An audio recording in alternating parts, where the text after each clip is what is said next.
Welcome back to the Man Cave, everybody, for another episode of the ManTFup podcast. I'm Kimmy B. And Lenny. That's right.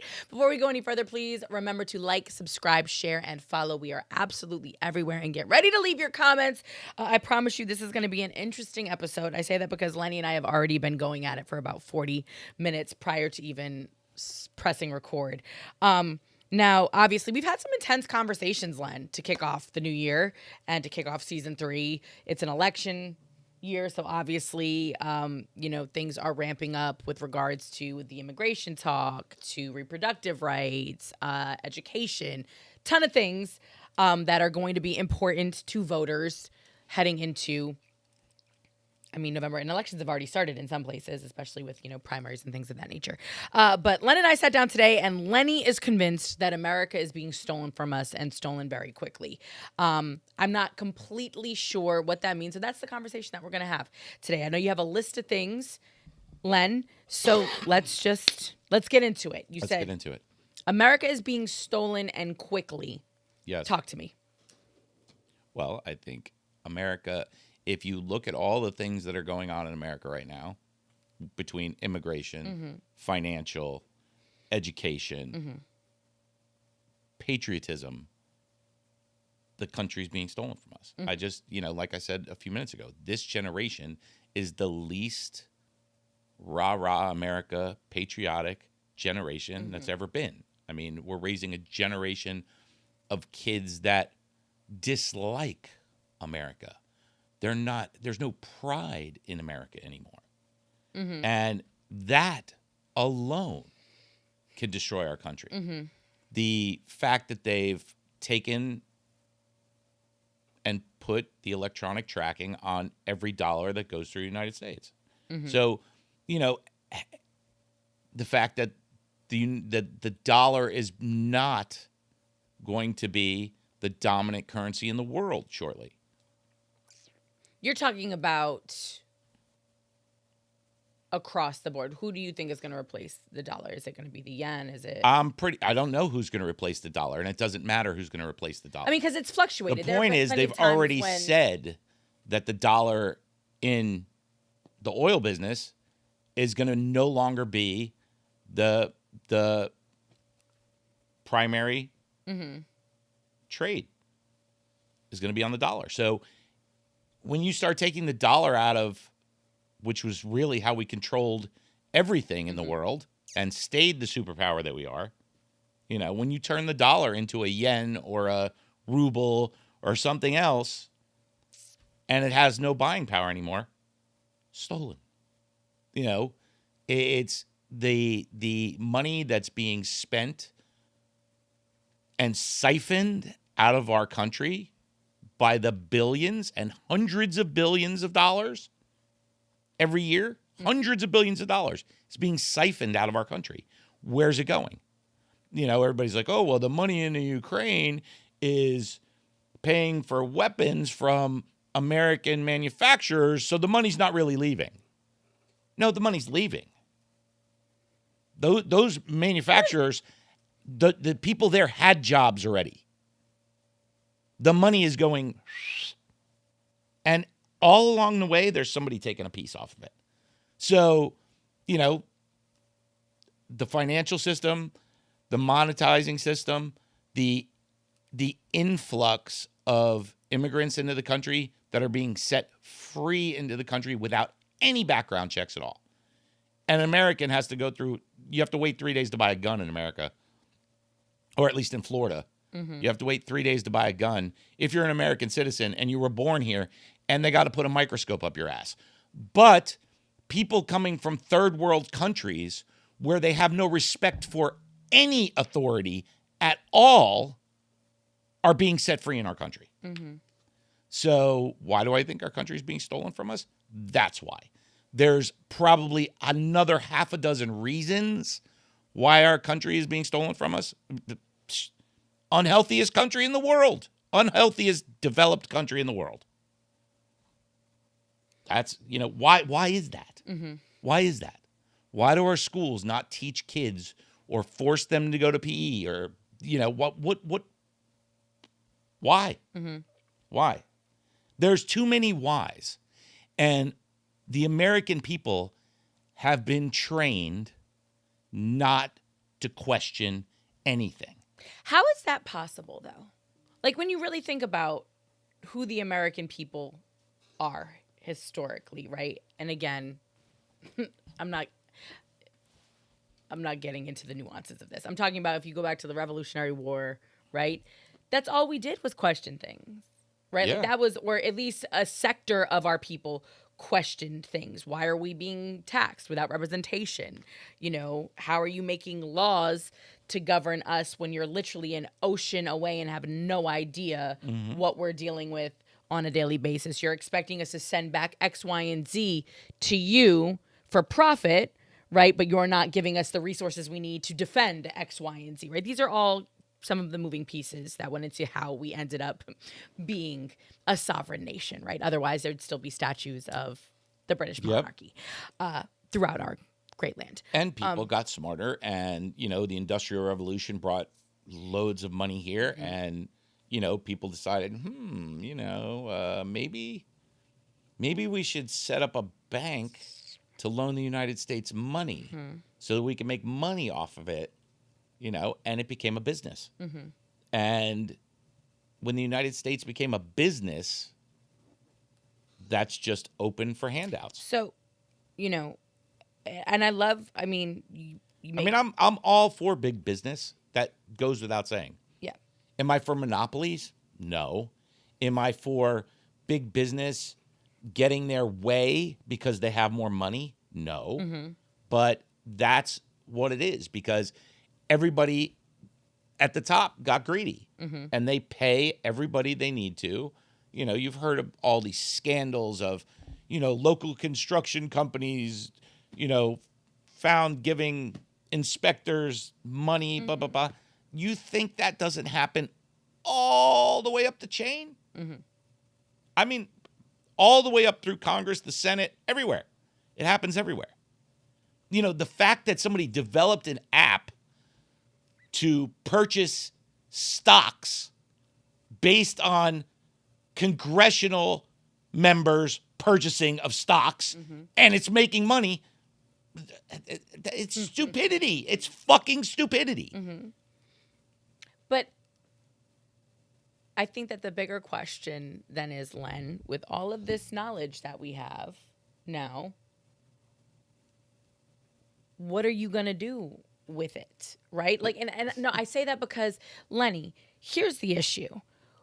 When you have an abundance of information at your fingertips, certain shit is going to come to light. And I think that that's what's been happening, you know, since, you know, the advent of the internet, and really it's just exponential growth and kind of pervasiveness into every avenue and aspect of our lives, right? Before that, as Americans, I think that we were able to rest on our laurels, right? The stories that you told around the dinner table at Thanksgiving, or the things that you learned in high school, or that you learned in middle school or elementary school, or the stories you overheard, you know, from coworkers, were what you took and ran with, right? American largesse, American power, American, you know, superiority, all of these things. The American dollar has been falling for a very long time. When the EU got together, right, and went from individual currencies to the euro, it's been a rare occasion that the dollar has ever actually outweighed the euro, right? We've come close a few times and been pretty even, but the American dollar, we're literally 10th in the country right now, by the way. The Bahraini currency, the Omani, the Jordani, all of the OPEC nations. The point is, everything in the world was traded in U.S. dollars. I get that, Len. You could pay China in U.S. dollars. You could pay for oil in U.S. dollars. They are no longer going to accept the dollar for products produced outside of the United States. That is what really damages the currency. Yes, currency always plays off each other based on the economy. You know, one day in Sweden, the whatever they have was more valuable than the dollar. So the Swedish came over here and bought all kinds of shit up and brought it back to Sweden. You know, some of these places have tariffs that are so large that unless your money is double what the American money is, it doesn't pay to import things. So that's always been. That's a fluctuation in the economy. The dollar not being the world currency anymore. That is what's going on. That's a big difference. I fully understand. But what I'm saying to you is I think that, again, people are able to see that maybe we are not as dominant as we once believed ourselves to be. Like, the OPEC nations have been playing with us for decades. Remember the gas crisis and the oil shortage in the 70s? Remember that?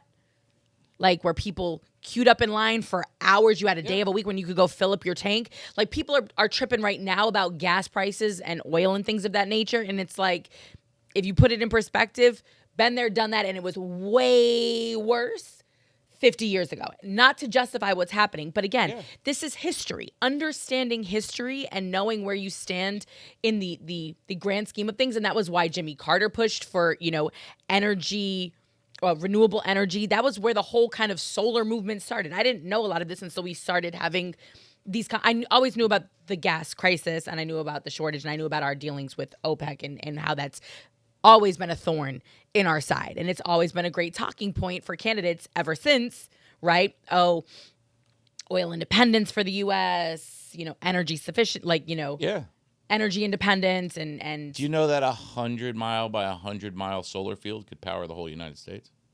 I didn't know that, Len.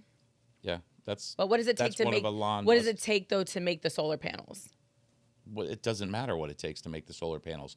The bottom line is when they're made. No, but that's part of the whole conversation, though. Like, Lenny, what is I it? hate What do you mean? What do you mean by what it takes? No, material-wise. We talk about this all the time, and now you're going to sit on the couch and contradict yourself. Making a lot of these energy, like these renewable energy sources, takes fossil fuels. Correct. Takes petroleum, takes oil. Correct. It's why we've talked about, this push towards electric vehicles. But what does it actually take to make an electric vehicle? You got to mine, lithium and things like that. Yes. So, no, I'm just electric saying, vehicles are more pollutants than gas. But again, to me, though, when you're having these conversations, this is the critical thinking part. This is the crucial element that's missing in dialogue in this country in particular, right? Like, we take these hard line stances on things without being fully informed of what we're fighting for. So you've got people on the renewable energy side talking about solar power, wind power,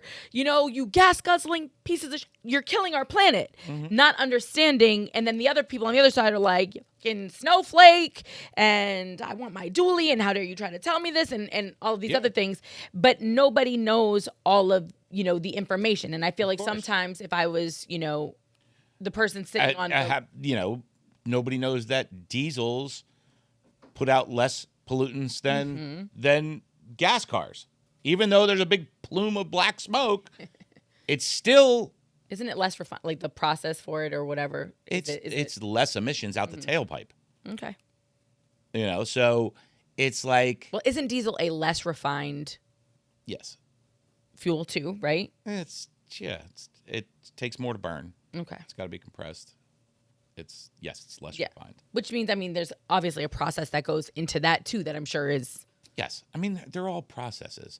But the point is, this country as a whole has all of these things going on that are major things, and they're not really talked about. That's a lie. You have people sitting in front of Fox News that only believe what Fox News says. But okay. You have people sitting in front of CNN that only believes what CNN says. And those two say totally the opposite things.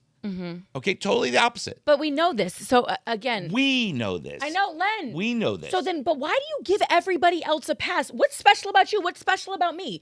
I'm not out here running a fucking think tank. I'll tell you what's special about us. We have more information than. But why? Because you choose to go and find it. Yeah, but talk to my 82-year-old in-laws.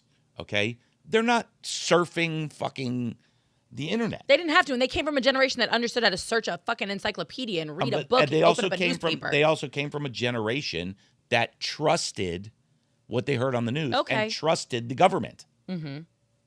So you can't be mad. Okay, so Len, to one of the things you talked about, this is the least patriotic generation we've ever had.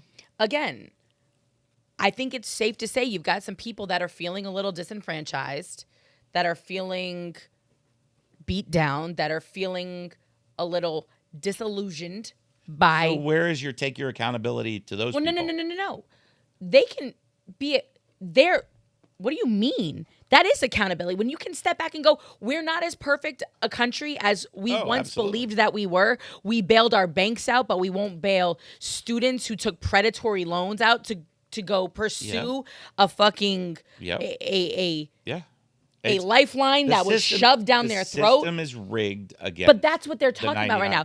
We keep pushing the American dream down a new generation's throat, and they're sitting here at the bottom of the barrel and looking up and going, "American dream, my ass!" Like, how do I even achieve that when the cost of a house 5 years ago was $140,000 in some of these neighborhoods down here in South Florida. And in 5 years, it is now inflated to over $600,000.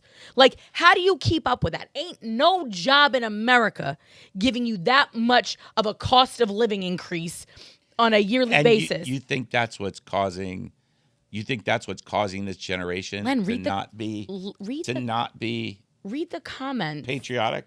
Read the comments on just some of our podcasts. They're telling you that that's part of it. Also, they don't want to fight other people's wars. But again, that's nothing new. We saw an influx of that mentality after Vietnam. During Vietnam, after Vietnam, when we were sitting here as a nation going, why are we there? What do you know that we don't know, right? Like, that was all people were really asking of the government, right? Like, tell us what you know that is justifying you snatching up our young men in particular and sending them off to a war that they're not coming back from. A war that has not even been declared by Congress, right? They know that they're going to make money off of it. That's what they know. Okay, so now fast forward, right? You lose a little patriotism there when you realize that your government is willing to sacrifice young American lives, the future of your country, in the name of profit and a false democratic narrative. Second. I think we're getting a little mixed here. Patriotism and belief in the government or trust in the government, two totally different things. That's two totally different things. Okay? Trusting the government, the government, it's been proven, I don't know how many times, that the government lies to American people. I mean, to the point of they did an infectious thing over San Francisco and didn't tell any other people that lived there. They did basically a bioweapons test over San Francisco and over Tennessee, and they didn't tell anybody. And all of this stuff has come out that the government lies to us. Now, the government has nothing to do about being an American and proud American. Okay? Being a proud American means you question your government, means you don't denounce your country because the people who are running it are lying to you. That's the difference. I think I disagree with you. Because I think and I agree with you about questioning your government. I think that that's part of what makes, that's part of your job as an American. But I wholeheartedly believe that democracy, the founding principles of this country, are a huge part of why people have historically been proud to be Americans, right? When we talk about the American dream, that's something that people were proud of, that you could come here with nothing and turn it into something and make a better life for yourself and for future generations. And unfortunately, Len, that has dwindled away exponentially. We know this because we've watched the graph of our middle class, which is really the indicator of where you're at as far as the American dream goes. Again, the country's getting stolen from us. Okay, but it's getting stolen from us by whom? By other Americans? Yeah. Okay, you need to say, need to say that part. Now, would you be patriotic in that case if you're looking at it and going, great, my 1% is literally taking the food out of my mouth, the medication out of my medicine cabinet, the education out of my schools? I think the 1% is not taking the food out of your mouth. I think the 1% is poisoning you and then selling you medication that you didn't even fucking need in the first place. Okay, that makes it better. So that's just a different way of wording what I said. It's but it's all of this stuff is here But nobody's talking about it. No, but Lenny, you can't say, again, you say that, but we are talking about it. But at some point, Nobody who has influence more than fucking 3,000 people is talking about it. That's not true. That's not true. Maybe Joe Rogan. But guess maybe, what? Yeah, but there's a lot of people that listen to Joe Rogan, and he talks about what's in your food and about Monsanto and about the poison that they spray on your potatoes before they make, French fries. And guess what? Right after they listen to that podcast, or they're listening to that podcast in the drive-through line. I get it. So where's the accountability? We've gotten lazy as human beings, I think. Like beyond, like, yes, before you had PE in school, I get that. But where's the initiative to go out and go to the gym? Where's the initiative to go on a walk? It's socioeconomic when it comes to food, because you can't feed a family of 5 as cheap as you can feed them McDonald's. You can't feed them good food. 1,000%. As easy. But you're talking about for $25, you could feed your whole fucking family. Okay, but you also talk about. I mean, and there's. So again, this is a rigged system against that 99%. No, it is. But then also, if you're in that position and you have, like, here's the deal. I've told you this. Like, if you have WIC, if you get WIC vouchers are doubled at farmers markets, which living in South Florida, we have a plethora of. Yeah. Right? Now, is it, and there, a lot of these farmers markets actually go into our food deserts. They go into our communities where there's a bigger conversation to that too. Yes. But do you cook for yourself? 1,000%. How often do you go to the grocery store? Oh, this is bad. I don't go to the grocery store. Okay. How often does someone shop for you? My mommy. And usually, and if I do go, like I go and I every 2 days. If you cook fresh food, you have to go to the grocery store every 2 days. If you cook, I have a Publix literally on the first floor of my building. Okay. So I'm in a very bad. I'm a bad example. If you want to cook fresh food, you're going to the store a minimum. Yeah, but a minimum of twice a week. Guess what though, Lenny? Here's the issue though. Once again, and I hate to do this, lazy as humans, and I say this because there was a time not that long ago when, guess what?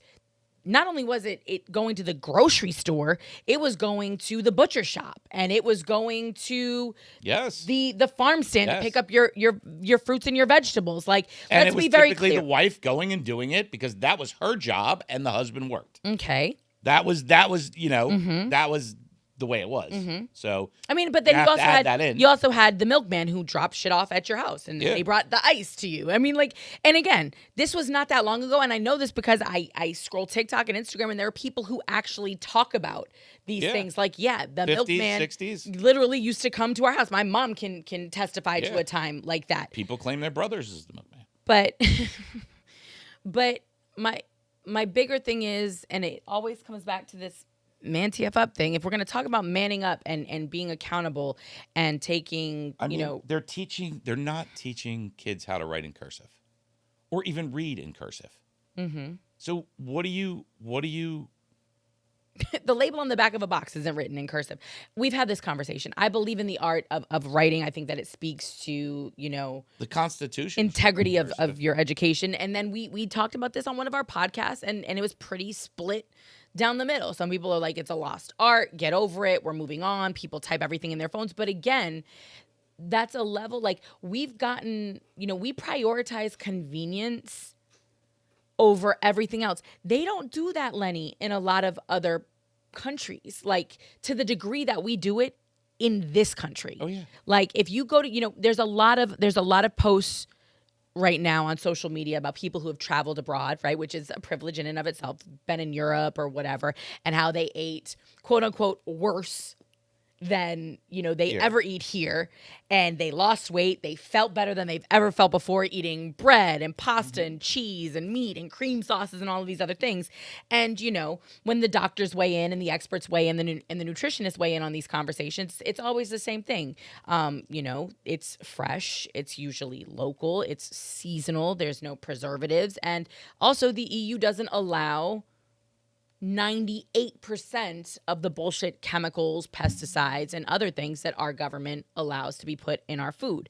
But as this information makes its rounds, right, and people consume it, what choices are they actively making with this knowledge to change how they eat here, right? Or to take it one step further and force real change. Like I work with a cosmetics company. It's called Beauty Counter, and they are extremely they've gone to Congress.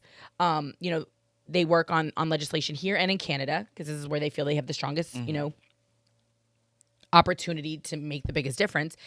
But they're very vocal about what they won't use. They use EU standards and then some as far as what they, you know, the ingredients they use to make their products.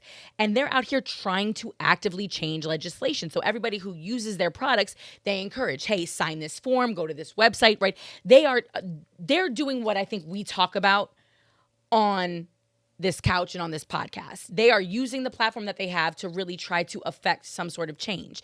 That's one company, right? And now you're starting to hear more socially responsible. You start to see it on the labels: vegan, clean, no parabens, no phthalates, no sulfates, no this, no that, right? But again, you're paying more for those products that won't kill you as quickly, right? So the bigger conversation, as much as I want to sit here and yell and scream that the country's being stolen, at some point you have to really kind of check yourself and go, yeah, but we opened the door. Like, are you really getting robbed if you open the door and tell the people, hey, come on in and take whatever you want? Yeah, because you can't, you know, as much as you want to be able to, you know, elect your congressman or follow the people that you want, first of all, the choices that we're given for public officials is bad and bad. You have a choice between bad and bad. Those are your two choices. Pick one of the bad. So, you know, if you are only given those choices, and then it boils down to who's got the most money to spend on getting in front of people's face. This is our choices. So we can say we live in a free country, and we can say we can elect in these officials that are going to make a fucking difference, but there's no good ones. We're all given bad choices because to you, a person who's pro-choice is a good choice. A person who's not pro-choice is a bad choice. Doesn't matter about anything else. It doesn't matter if he's the best fucking economist that ever lived. It doesn't matter if he doesn't take any contributions from any fucking major companies. That doesn't matter. If he's not pro-choice, he's out. So when you... I'm sorry. Do you understand what I'm saying? So you have this polarization of two bad candidates. Who do you fucking elect? Who do you elect? How does our vote matter when you're given shit? And, you know, I mean, so... You're given shit, though, because people are also not actively engaging in the process. Like, you know, when you look at... And I know he can be controversial in some circles, but when you look at a Barack Obama, right?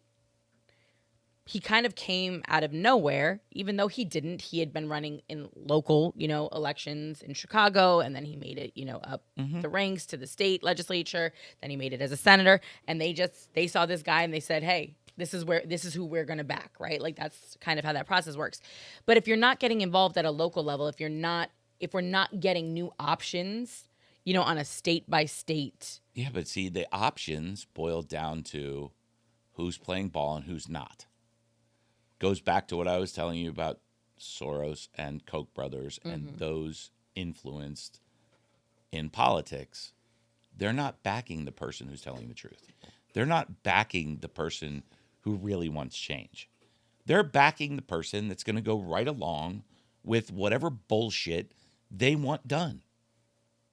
So, you know, you want politics back to politics? Take the money out of it. Take the money out of politics and you're back to where you were, okay? Forget about there's 20 propaganda platforms in the United States, and you can call them social media, news, whatever you want, but when they're not giving you all the information, it's now propaganda. Whether it be left, right, middle, doesn't matter. If you don't get all the information, it's propaganda. So you have that, and you have money. So tell me who's going to step up and go, you know, I want to change this. I want to call these motherfuckers out. I want to stop spending money without accountability. I want to do this. I want to do that. Nobody. Because nobody's going to back them. They're not going to get any support from where they need the support to win, which is money. It's funny that you say that, though, because the American people seem to be, or at least, his fans seem to be backing the shit out of Donald Trump right now. Listen, that's fine. But Donald Trump also has major backers. Donald Trump has major corporate backing. JFK or RFK, right? He's asking people to fund his thing. He's like, I'm not taking money from corporate. I need $5 from you. I need $10 from you. The problem is he doesn't have a fucking shot in hell of winning. He has a shot in hell of fucking up the two candidates that are in there, swinging it one way or another, but he's not going to win. So, and people are like, because he's trying to sort of tell the facts, they don't want him in. Who doesn't want him in, though? Corporate, financial people don't want him in office.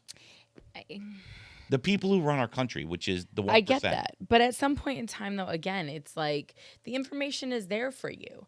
And as candidate, you have 2 people. Well, you have 3, to your point. Yes. I'm just saying. So if the American people really, really wanted truth and wanted a fair and democratic process and wanted the corporations out of it and didn't give a fuck about the money, just wanted, somebody in there that was going to represent their interests, they would say it and they would vote for him. Except you have these 20 platforms telling you otherwise, constantly bashing, putting down, and he can't afford to get his voice on those 20 platforms because he's not taking money from Soros or Koch brothers or any of these other big, super PAC people. But it's crazy how all of that works from a media perspective, though. Like, there's difference between buying ads. That's one thing. But, like, if they're given time on a platform, that you have to offer equal time to everybody participating in an election. That's how media works. But that's not really the way it is anymore because CNN chose not to post. No, that's different. No, that's a different situation. I'm saying if I open up my platform to you to come on and speak. So if I say, hey, come on and be on my show with me, right? Unpaid. I have to open up my platform to everybody. I have to basically make an offer too and say, hey, you're more than welcome to come on and speak. And I have to give you the same amount of time that I gave that other person. So name one media platform that's done that you've seen either of the candidates on. But that some of them just won't take you up on it too. I know this because I work in radio.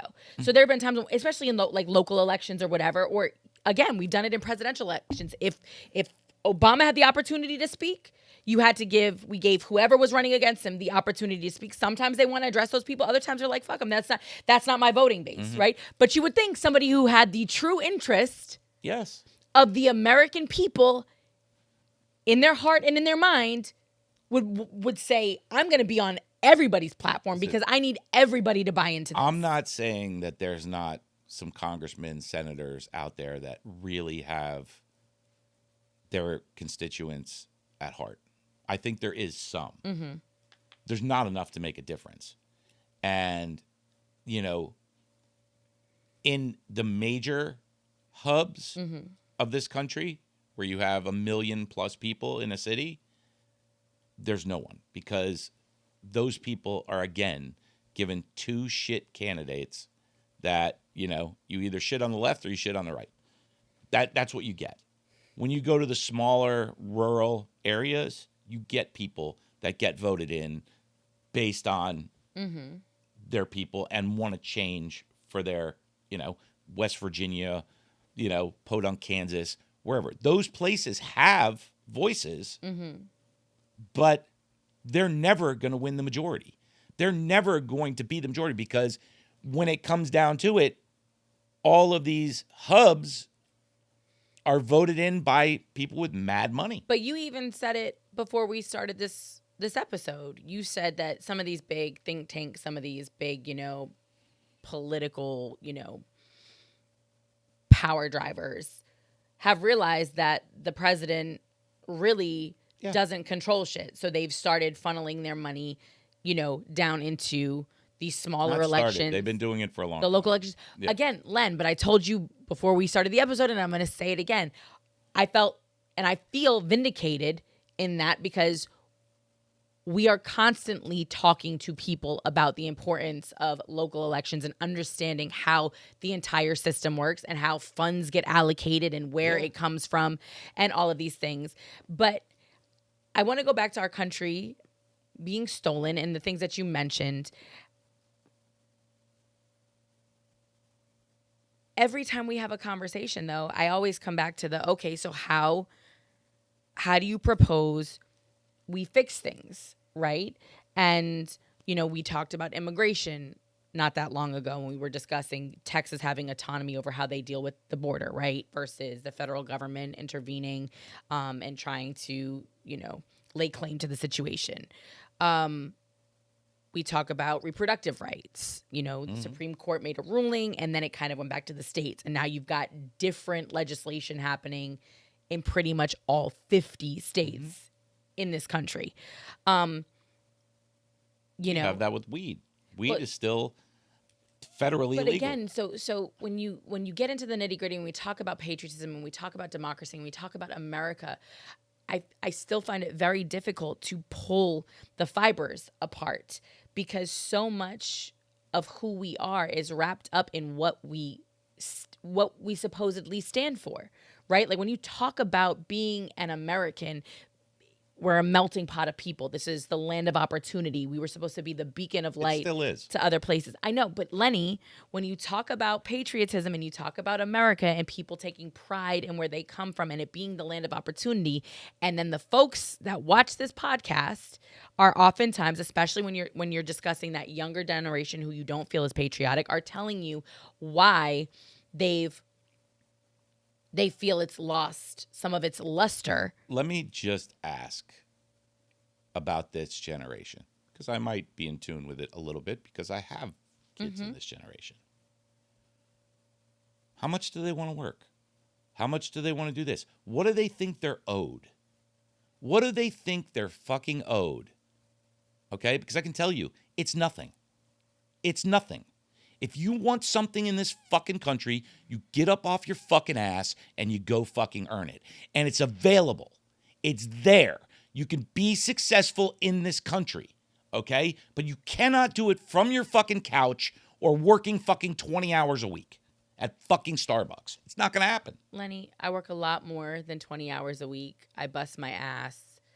And there are parts of the American dream that are very difficult to achieve even for me.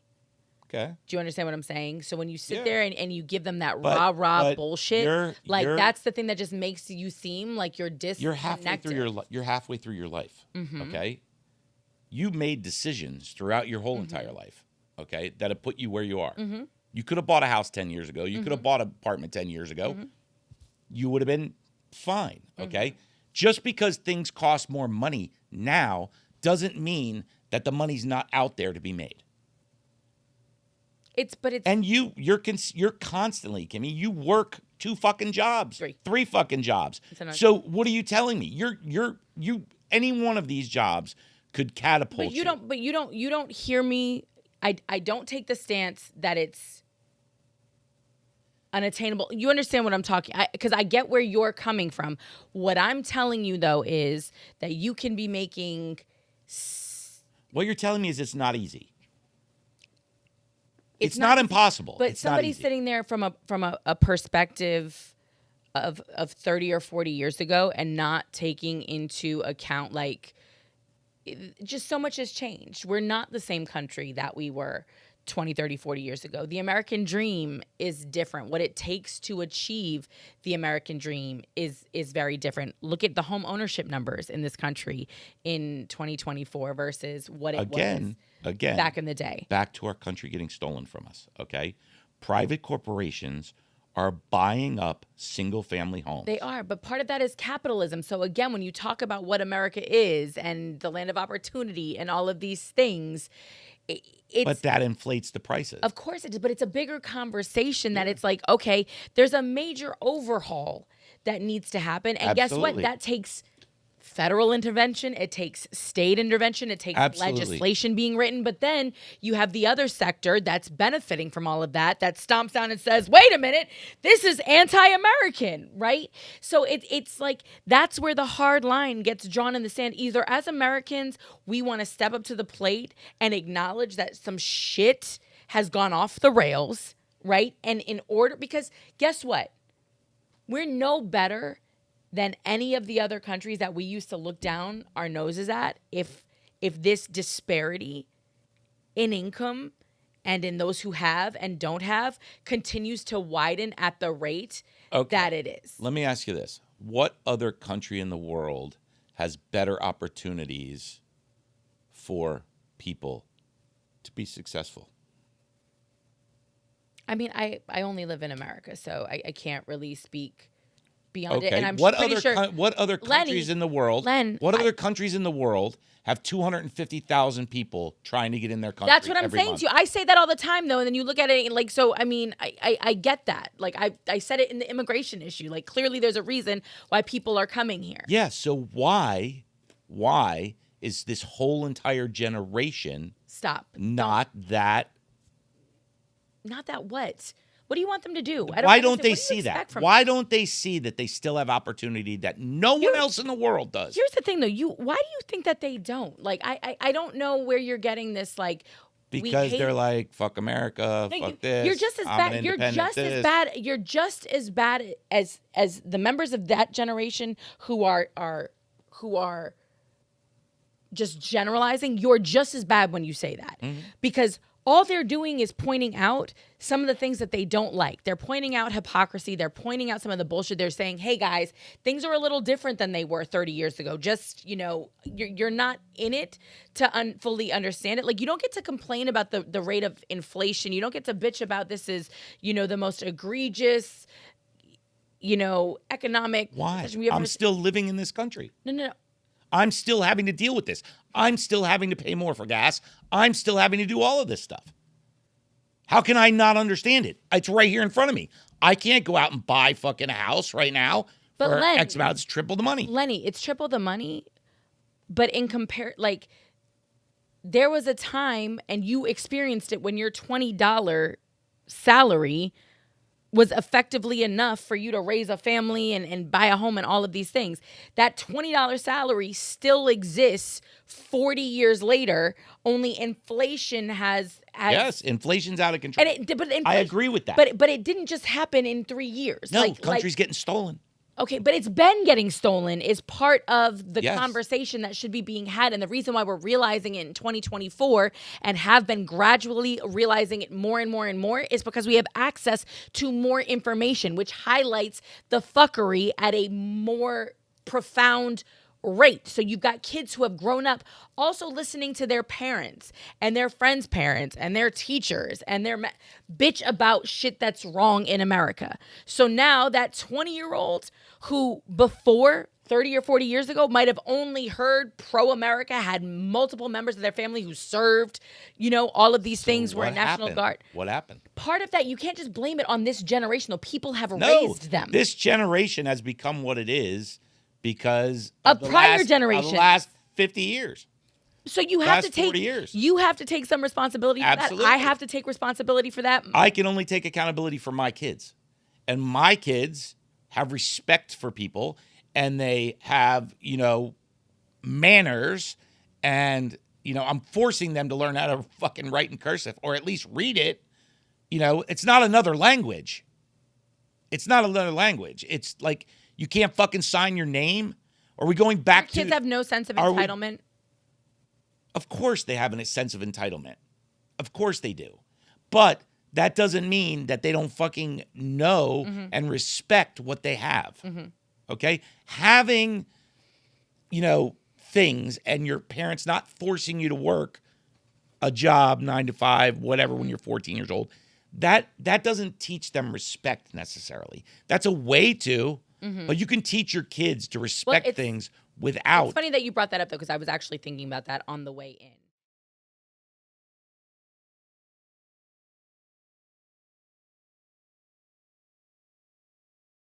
We're absolutely everywhere. Like, subscribe, share, follow. Drop your comments if you agree with Len and think our country's being stolen and you have ways in which you think we can fix it. Feel free to weigh in. If you heard anything else that you just feel a way about, I'm sure you'll comment because you always do. And don't be surprised when I respond back. But yeah, we'll see you next time. It's ManTFup podcast. Peace.